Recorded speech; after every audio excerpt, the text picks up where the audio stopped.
Hello, everyone. Today, I wanted to talk about the top 26 backup goalies in the NHL. And it's the same reason why I'm doing 26 for this as it was with the starting goalies, as surprisingly, there's the exact same amount of first time NHL goalies as backups as there were first time starters in the NHL this year. So the backups that aren't on the list are Sorokin, Delia, Hudson, Stolarz, and Dreidger. Dreidger did have a little bit of a stint in the NHL. He played around a little more than 10 games, I think. In those 10 games, I would have put him third or fourth in the NHL um, for backup goalies, but the sample size isn't big enough for me to justify him being on the list. And I also wanted to really quickly talk about some possible backup goalie options that are still on the market. If a team needs a backup goalie, like the Washington Capitals, who unfortunately for Henrik Lundqvist had the heart condition, so he will not be playing this season. Um, so it's a shame to see that happen to him, and this could very well be the end of his career. With the, there's really nothing that you can look at and say, well, on the bright side, like, it's just a shame to see such an amazing goalie through his whole career have his career end this way when he's looking forward to playing with a new team. But going on, though, some possible pickups. I've heard Jimmy Howard's name around. I don't think he's very good, though. I have him somewhere between 24th and 27th on my list out of 27, so not good. Craig Anderson, I have at 19th. Stats were okay on a bad team. And Ryan Miller, who I feel like it's either going to be he's in Anaheim or he retires. He could be anywhere from 8 to 10 on the list, I said. And then going on, I do want to mention Henrik Lundqvist, though, just so that it is clear what a big loss that this is for the Washington Capitals. I have him either 9th or 10th um, for backup goalies. If he were to play, I would have him ahead of Ryan Miller, though, no matter where he does place, which once you get to the top 10, like around there, that's where it's goalies. It can realistically be a starting goalie and you won't be hurt. He had his struggles in New York, but they didn't have the best defense, so it's just a shame to see it. And Lundqvist is why I'm wearing the Rangers hat and the Capitals jersey. This is even a Lundqvist jersey that unfortunately I got before I even knew about the heart condition. So, but with all that being said, let's get into our list. And at number 26, if you told me that this goalie was going to be in my opinion, the worst goalie in the NHL 2 years ago, I would have been baffled because he was finally getting a shot as a starter, and I thought that it was very well deserved. Carter Hutton. Um, Hutton did very well in St. Louis while he was there, and he earned himself a contract to be a starter in Buffalo, and he has not lived up to it. Obviously, he lost his starting job to Linus Ullmark as he finally came up, and Hutton has just been bad. His stats are terrible, and comparatively to to Ullmark's, they're just awful. And watching him play, he seems lost out there some nights, and it's just I can't really pick out specific things, but just ever since he got to Buffalo, he looks lost, and he doesn't seem like that he belongs in the NHL anymore. But they don't really have another option in Buffalo. Moving on to 25, I had to make a decision on which goalie I thought was the starter or the backup here. But Martin Jones. I know on the starter list I had Jones / Dubnyk. I could probably say / Dubnyk here. I don't really think Dubnyk would move up past anyone. Maybe one or two goalies on the list, but Martin Jones has been awful. And I know that I mentioned in the starter video about the terrible defense that the team has because they have their top two as Brent Burns and Erik Karlsson, who are both offensive defensemen that sometimes look like they don't know how to play defense. And our best defensive defenseman is Marc-Edouard Vlasic, who's way past his prime at this point. Martin Jones is not helped by the defense at all, but he looks terrible out there. And the only reason why he gets put in front of Hutton is because it's a 1-year thing on him versus a 2-year thing on Hutton. But even 2 years ago, Martin Jones didn't look good. And maybe he needs a change of scenery. I know last year I talked with some people about the idea of trading Jones for Schneider. Obviously that's not going to happen anymore because Schneider's on a better no contract right now. But if he gets signed, it'll be a better contract. But hopefully for the Sharks, he can bounce back. I just don't see it. He's just been terrible. And I think that even you give him Carolina's defense and he's still terrible. He just looks so lost out there. And at number 24, a goalie. So we're finally getting into, yeah, you should be in the NHL, like borderline. I don't think Jones and Hutton should be in the NHL at all anymore. But I have Pekka Rinne. Pekka Rinne has had a fantastic career, but he's getting up there in age. And so when you look at his team, their top three defense is amazing, like I mentioned with Sorokin, Ekholm, Ellis, and Josi. But then after that is when it's not that good anymore. But it doesn't justify the vastly different save percentage when you compare him and Sorokin. Like I said about one of the other tandems in the starter video, you want if your backup is supposedly a good goalie and it's the defense, your starter and your backup's save percentage should be around the same. And it's not even close. And Rinne, the fact that he's still in the NHL this year, I'm a little surprised they didn't retire. But I think this is it. I think after this season, Rinne hangs up the skates. And no disrespect to Rinne, though, it was a phenomenal career that he's had so far. And hopefully he can have a bounce back year this year and have a great last season. Moving on, though. This goalie was very hard to place on the list. Especially considering that we don't know for a fact that he'll be the backup, is Phoenix Copley of the Washington Capitals. I could have put no capital on the list because we don't know what's going on with their goaltending situation with Henrik Lundqvist leaving. And obviously I said Lundqvist would be a top 10 compared to Copley, who is one of my borderline NHLers. And I didn't like what I saw when he did play in the NHL 2 years ago.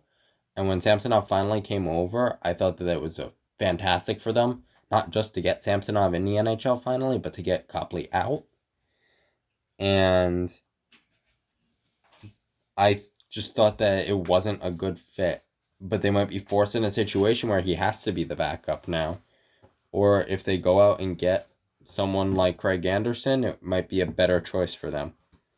But it's hard to judge with him because he didn't play in the NHL next year, just like another goalie that I'm going to get to soon. But moving on, though, at number 22 is goalie on a very good team again, Brian Elliott. Elliott's save percentage was very bad. It was below 900. And you compare that to Carter Hart, who was around 915-ish, I believe. Elliott was terrible for them. And the defense isn't bad there. I'm not going to say that it's great because they do have a good amount of offensive defensemen. But I really like Provorov, his two-way game. And I really like Sanheim. And I like and players like Giroux have a very strong two-way game. So I don't see any reason why the defense would hurt the goaltending, but it's not going to be there to raise their save percentage either. And I really think that his time is almost up in the NHL. And it just, he hasn't been good at all for the past few seasons. And it's fantastic that they finally got Carter Hart over this season to be their starter.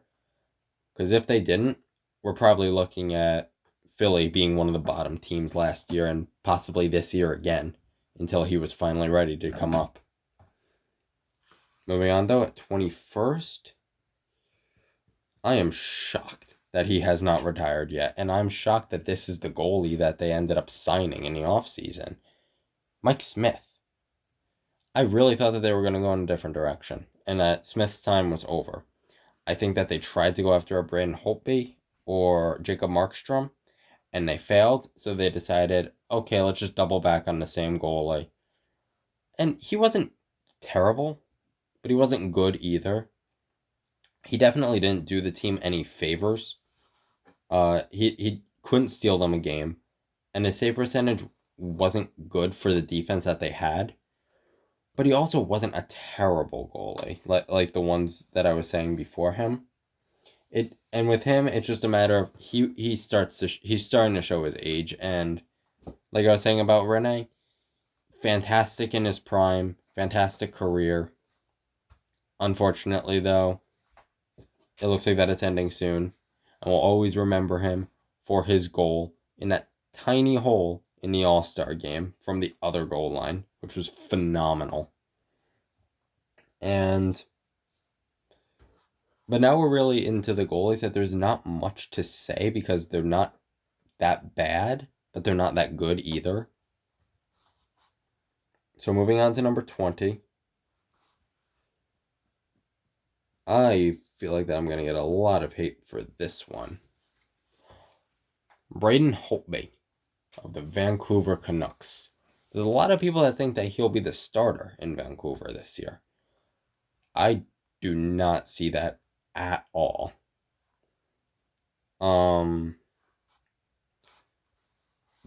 He was terrible last year, and it's like what I was saying about Samsonov. The defense isn't great, but he actually had a really good save percentage.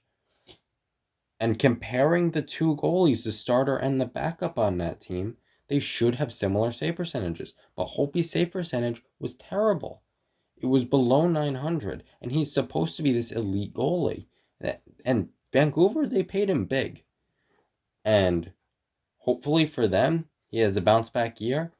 And also hopefully for them, Seattle's willing to take him off their hands to get a good veteran goalie. They picked up Holtby to help mentor Demko. And do I think that Holtby might be given the reins at the start of the season? For how much money they gave him, it's a possibility. But he just hasn't been Holtby for past, I want to say 3 seasons. And he just progressively is getting worse. But his team has been doing well, so it goes unnoticed. And it'll be very interesting to see how he does on a new team. He's been with Washington his whole career. So maybe change of scenery is what he needs. We'll see next season. Moving on to number 19. It's very interesting how goalies change from year to year. I think I might have had him even in my top 10 last year. Laurent Brossoit. And the fact that I think I had him in my top 10 last year is the reason why he's this high. He had a terrible year. Granted, though, the defense was terrible on his team. And Brossoit is my exception to the goalie should have similar save percentages. Because you're not comparing an average goalie to an average backup. You're comparing arguably the best goalie in the NHL to maybe an average backup. I'm not sure. He had a below 900 save percentage, which is really bad, which is why he fell so low. But it's an off year. I think he'll bounce back next year. And I really think that he's just suffering from that terrible defense. where your second best defenseman is probably Neil Pionk, who's a black hole defensively, like I said in the other video. And if Bourgeois has another season like he did this year, I could see him possibly being as low as Mike Smith. Or if he bounces back, I could possibly see him back in the top 10 next year. It's very up in the air with him. He's only had 2 seasons in his career. One he looked amazing and one he looked terrible. So it'll be very interesting to see. At number 18, a goalie that didn't really get much playing time, I think. Curtis McElhaney. They just seemed like they wanted Vasilevsky to play 82 games some nights. And obviously they gave McElhaney the net some. And his save percentage was okay. It was in the 900s, not 910s. But he's a Tampa goalie. The best team in the NHL, I'd probably say by far. And they didn't trust him to play even one game in the playoffs. And that really shows something. And they didn't need him to play a game. Granted, them not needing him to play a game is more so on Vasilevsky than it is on him. But they didn't even give it a second thought to not give McElhaney a single game. And backup should be really important this year, and we'll actually get to see a true sample size of McElhaney, I would think. And I was a huge fan of McElhaney before he went over to Tampa. I really liked what he did in Carolina and thought that he should have been the starter over Mrazek, which you can still make that debate that if he was there, he could have been the starter. But the fact that he had such a good defense and his save percentage was just good is a little concerning for him. It'll be very interesting to see in a year where backup goalies are more important how he does. And will they finally give him a more prominent role, or will they still run Vasilevsky dry until he can't skate anymore? We'll have to wait and see what happens. Then moving on to number 17 is another goalie, very similarly to Copley, that didn't play in the NHL last year, but he played the year before. Casey DeSmith. I was very impressed with DeSmith 2 years ago. And I was baffled when Tristan Jarry took the starting job because I was so impressed by DeSmith. And after watching last year, I can definitely say that it was because Jarry was so good, not that DeSmith did anything wrong to lose the NHL job. But he had around a .917 save percentage. It's a 1-season sample size.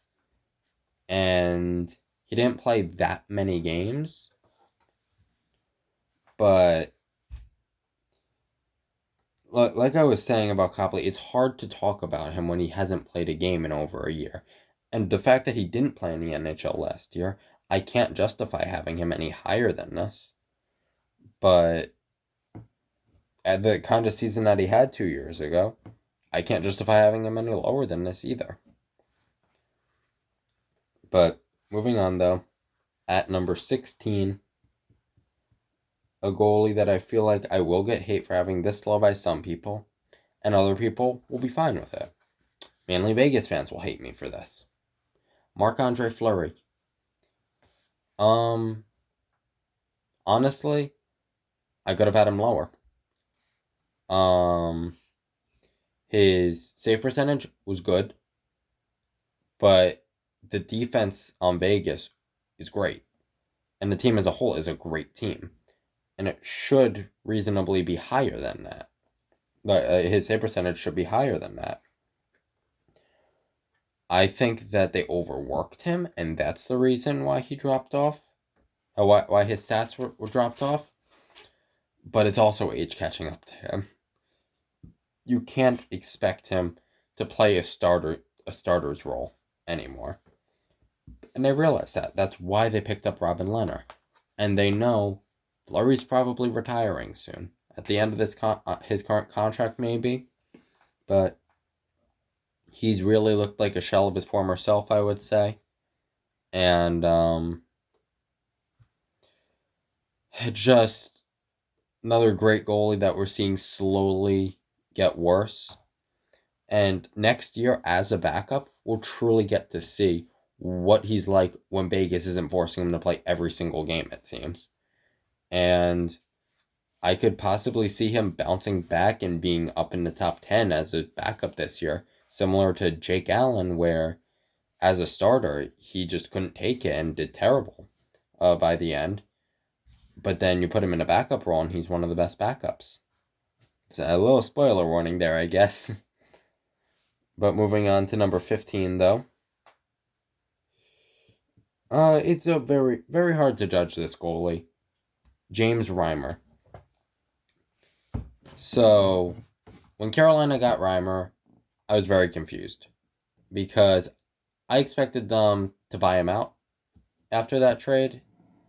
Or actually, no, I didn't. But I didn't expect him to play in the NHL. Because he did bad for Florida. And I thought that Nedeljkovic, after winning the Calder Cup with Charlotte, deserved a shot at the NHL role. And they traded for this, who I saw at the time as an overpaid goalie that possibly shouldn't be in the NHL anymore, instead of playing the young kid. And I do still kind of feel that way. James Reimer had a very good season for them. His save percentage was much better than Mrazek's, and I do think that he is the better goalie of the two, but it is clear that they do think that Mrazek is their starter. But it's the same thing as McElhaney, where I kind of think his save percentage should have been better as a Carolina goalie. And when I was saying about Nedeljkovic, I'm just confused at the fact that they didn't want to play the young goalie. It's not a matter of me thinking that he's better than Reimer, but I just thought that they should have given him a shot.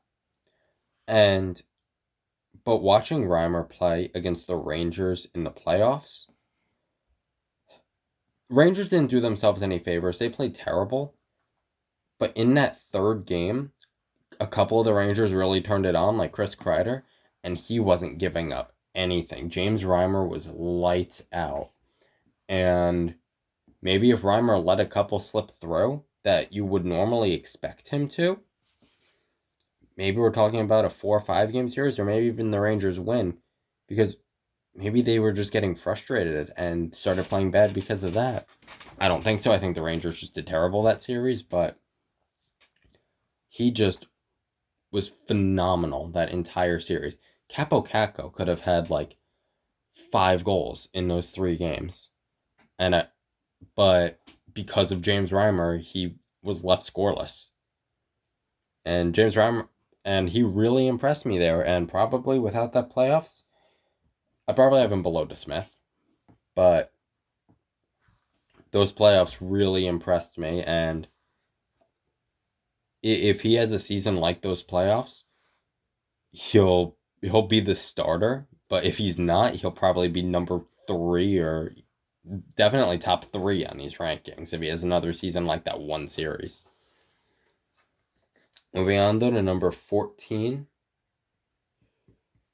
Won a couple cups for LA in Jonathan Quick. It's another case of the aging goalie, and that's what you find with a lot of these backups. The young kids are the starters now, and the older ones are the mentors. And Quick will be mentoring Cal Peterson, and it'll be very interesting to see how they do. I could very well see Jonathan Quick staying the starter for at least the start of the season. But if you asked me at the start of last year where Quick would be, like around the 20 game mark, let's say, I'd probably have him in the lower 6, probably, like 20 to 26. But he really turned it on in the latter half of the season. And LA was one of the best teams in the NHL near the end of the season. And Jonathan Quick was playing phenomenal. And he really propelled himself up the list. And you do have to give him some slack. Even though his save percentage was okay, not good, it's LA. Your best defenseman there is Drew Doughty, who definitely doesn't look like himself anymore. And after that, it's terrible. So you got to give him some slack there. And I really think for the defense that he has and even the offense that he has, Kopitar and then Kempe maybe as the next best forward. Like there's nothing on that roster to help him, yet he was still putting up wins at the end of the season. Moving on though to number 13. He took the starting job last year and then got hurt. Nilsson of the Ottawa Senators. I was very impressed by Nilsson when I saw him play. I saw a couple games of him playing, and it was phenomenal. It was terrible defense in Ottawa, other than Thomas Chabot, and he was still managing a good save percentage, and he was still managing to play good games. And if he doesn't get hurt, I don't think Ottawa's second to last in the NHL last year. They probably pass a couple of the California teams, most likely San Jose at least. And I just think they would have been an overall better team. And I could very well see him taking the starting job for Matt Murray, because Matt Murray wasn't doing well with a better defense. And this goalie does okay with that terrible defense that he's given. So he's a very solid backup option for Ottawa, especially with the uncertainty of Murray if he could stay a starter. And I just think that he's a very good goalie, and a lot of the goalies that we're coming up on now, like Jonathan Quick and Nilsson, they're good goalies on bad teams, and it's not their fault that their stats are bad. Like the next goalie that I will mention, who, luckily for him, got moved to a better team in free agency, Aaron Dell. Sorry about that. Notebook fell. But yeah, Aaron Dell. Aaron Dell had a good save percentage. He almost was at .910. And he was on San Jose. San Jose was terrible. Like I was mentioning with Martin Jones. There was just nothing good about that team last year. And with the two best defensemen as very offensive defensemen, and your best defensive defenseman being aging, and aging terribly, the goaltending you expect to be terrible. And Martin Jones was terrible, but he was worse than you expect. Aaron Dell wasn't terrible. He was actually good. And he was better than you expect from that team. And I do think that the defense in San Jose is worse than the defense in Ottawa, because Ottawa has Thomas Chabot. And that's the reason why he gets the edge over Nilsson. But it's really a toss-up with those two. And they're both just very good backups.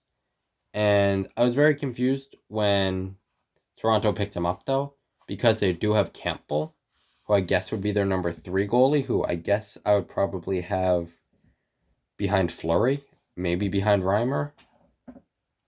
But overall, though, Aaron Dell was a very solid pickup for them to be able to have 3 goalies in a year with probably a lot of back-to-backs, and where teams will be carrying 3 goalies.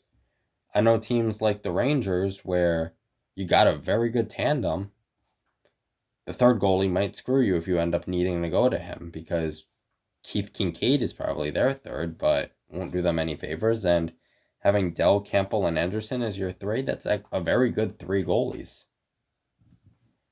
Moving on to number 11. He lost his starting job, and I really feel like that it's for the better, that he shouldn't be a starter.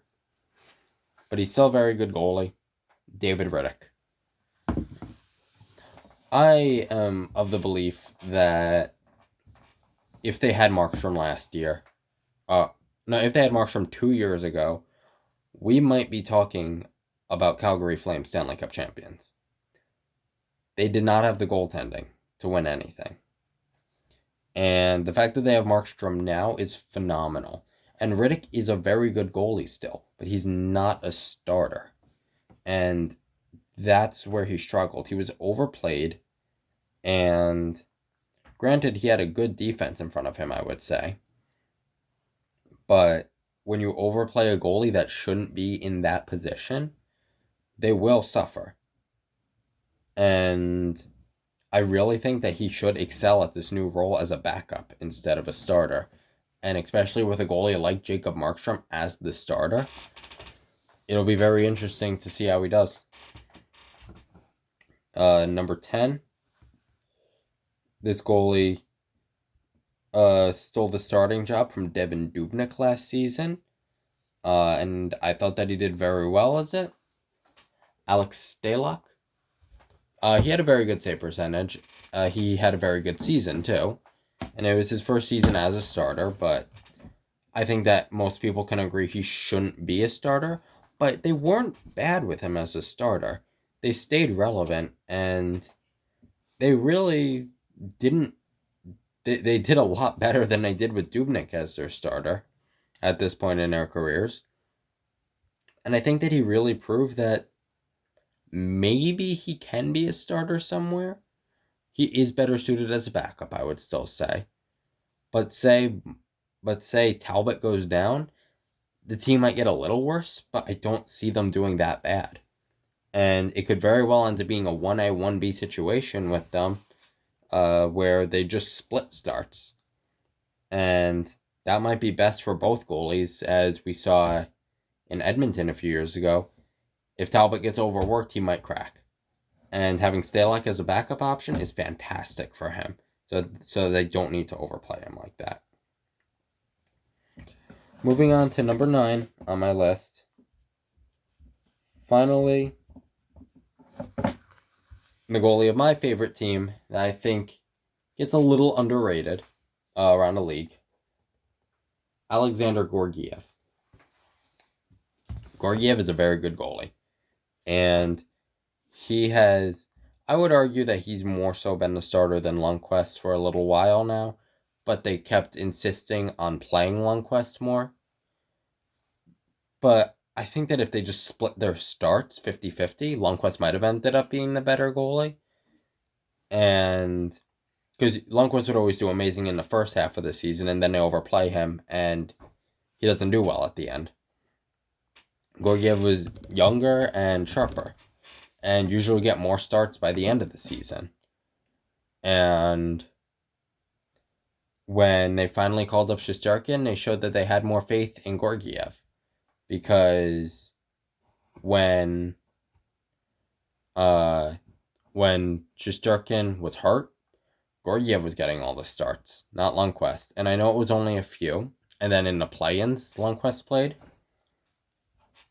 But it was just very interesting to see that. And personally, I do think as a backup, Lundqvist is the better goalie. And you just need to restrict his games. But I really do think that Georgiev is at the level right now that if he was the Rangers starting goalie, they wouldn't do badly. They definitely wouldn't do as well as if Shesterkin is what we saw last year. But they wouldn't do too badly. His save percentage was around a 9-10.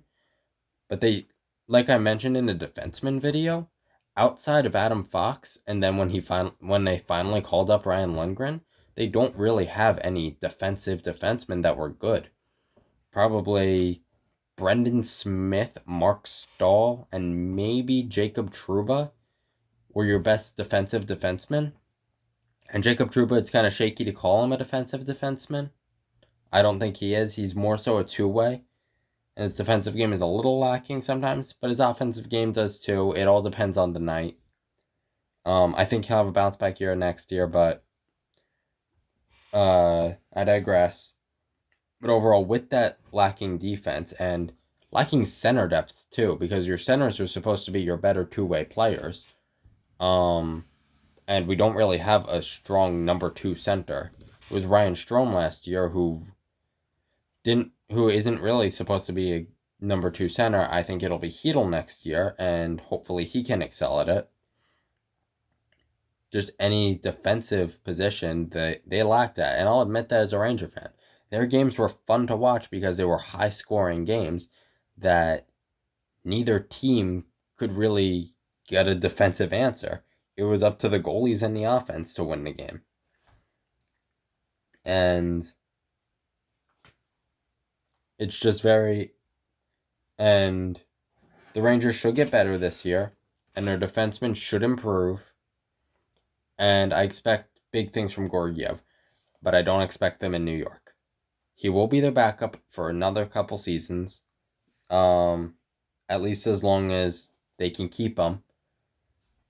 But when he finally leaves, I think he'll be a starter, and I think he'll be a pretty good starter.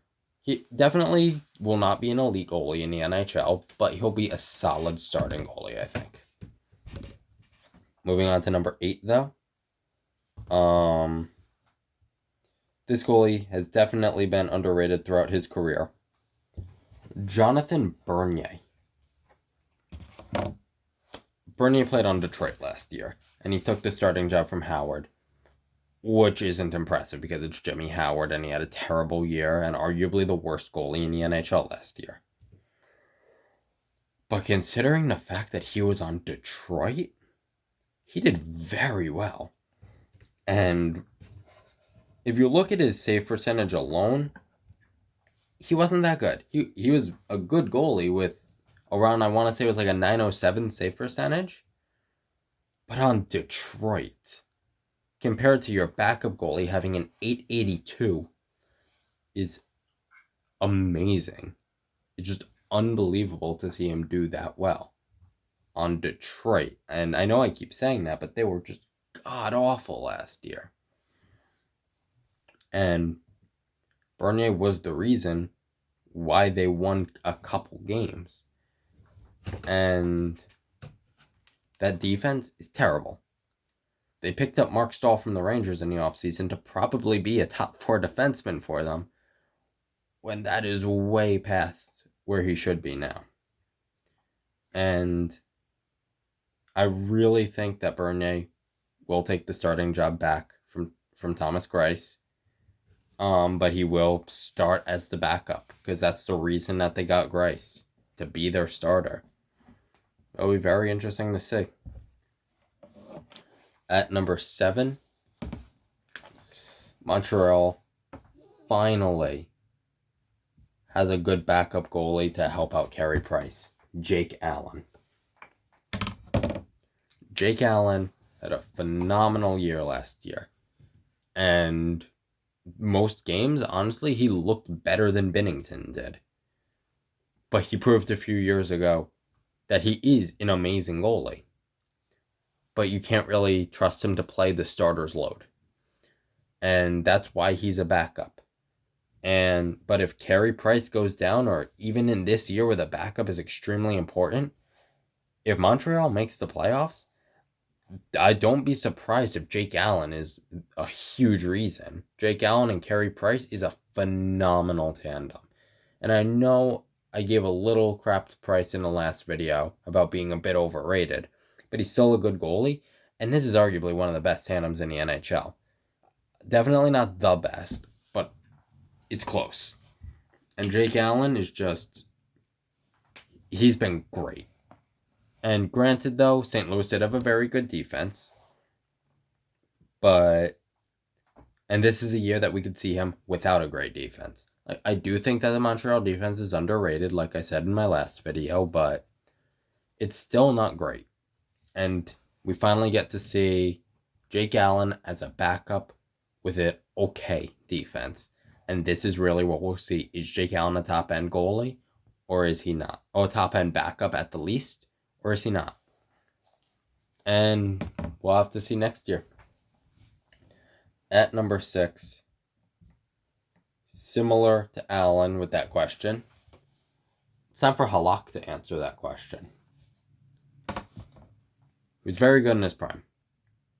And he was a starter a little longer than he should have been with the Islanders, and then he goes to Boston. and he's amazing in Boston. And he did very well in the play-ins when Tuukka Rask left. And he really is a good, very good goalie. And as a starter, he probably could be a very good starter. But it's very hard to say because it's Boston, who's known for a very good defense and especially a very good defensive offense. But their defense got gutted this year. Yes, I know Torrey Krug isn't a good defensive defenseman, but he still helped keep the puck out of their own end by keeping it in the offensive end. And Zdeno Chara looks like he's gone. And losing that leadership and losing that defensive defenseman will really hurt them. And their defense looks terrible now. And it will be on the backs of Halak and Rask to help them stay relevant and to stay in a playoff spot in the hardest division in the NHL this year. And will they be able to stay ahead of Washington, Philly, the Rangers, Buffalo even got better, the Islanders? It will very much be on the backs of Halak and Rask with the way the schedule is this year. It'll just be very interesting to see how he does, and can he succeed without a defense, essentially. Moving on to number 5. Goalie that just had his rookie year, and he did very well as it and almost took the starting job. Elvis Merzlikins. If it wasn't for Korpisalo, he would have been a starter. And that tandem is phenomenal of Merzlikins and Korpisalo. But I really didn't see many flaws in his game, and it was just Korpisalo was very good. You can't really take away the starting job from Korpisalo last year, and he came very close to doing it. And he just had a phenomenal year last year, and if he repeats it, he could very well end up number 1 on my list next year. And I was very worried for them, and I was like, when the season started, because like I said about Korpisalo, I didn't think that he would be a good starter this year. And with Merzlikins, I was like, who the hell is this goalie, and why is he in the NHL? There's other better options available. But he really proved me wrong, and I'm very excited to watch him play next year. And Columbus is in a little bit of an easier division this year. And I could very well see Korpisalo and Merzlikins splitting starts, and in a 56-game season, they each play about 28 games. And very excited to see Merzlikins, and he will probably, if not in Columbus, at some point in his career, somewhere be a starting goalie.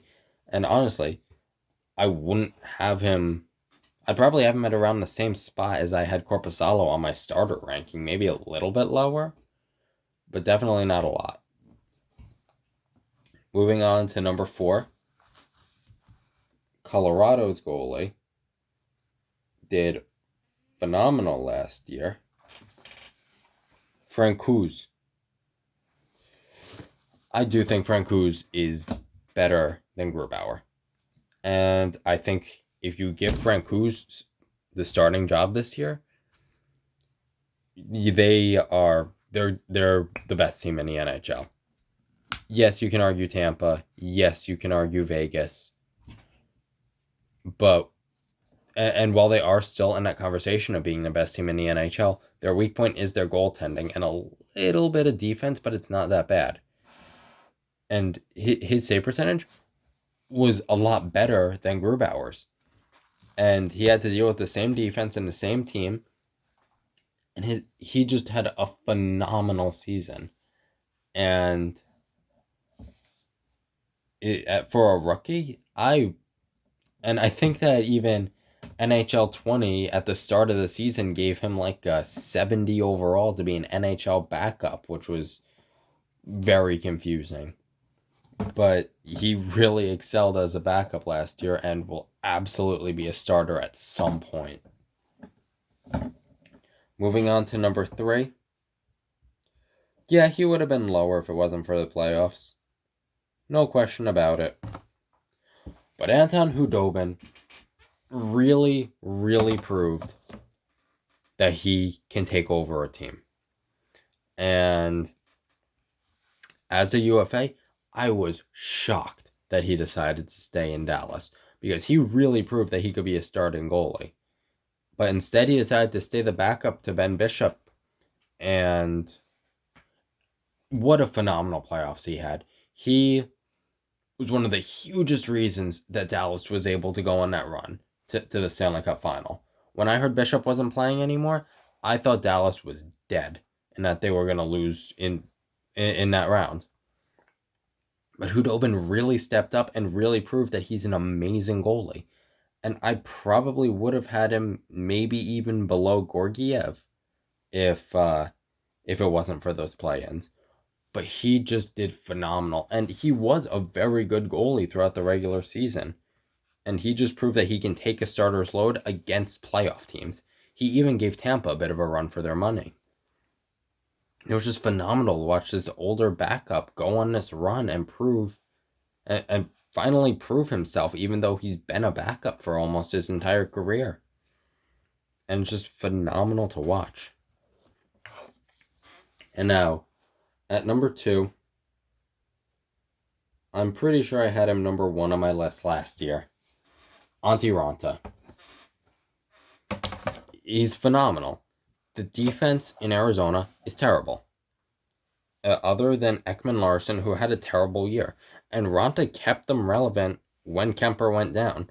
If it wasn't for Darcy Kemper, he would be the starter. And I really think that Raanta has the potential to be a top 10 starter in the NHL, but he always ends up playing backup to Corey Crawford, Henrik Lundqvist, and now Darcy Kemper.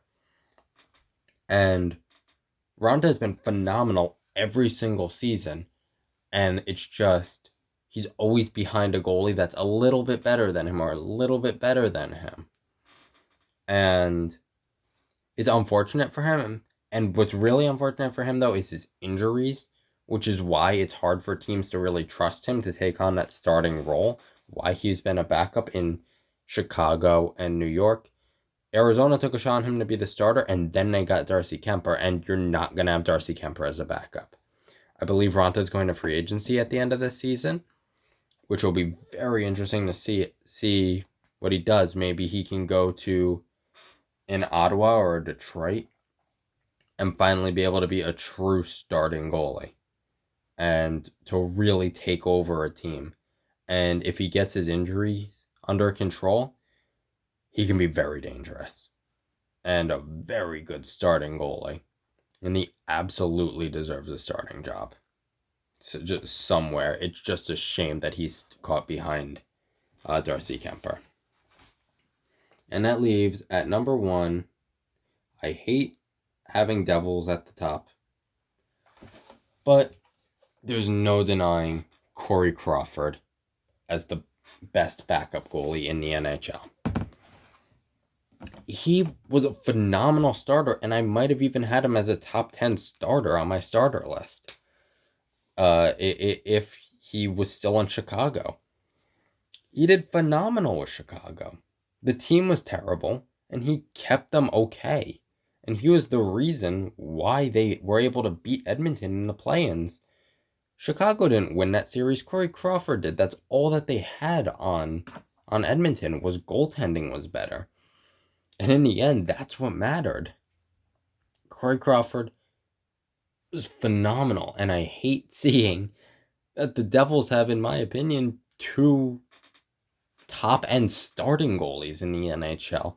As a Rangers fan, and especially this season, and in that division, though, the Devils are pegged to be last by a mile by most people, but they could really be a dark horse and really go on a run, especially with they're able to interchange their goalies like that, and they have such an amazing goalie to mentor Mackenzie Blackwood.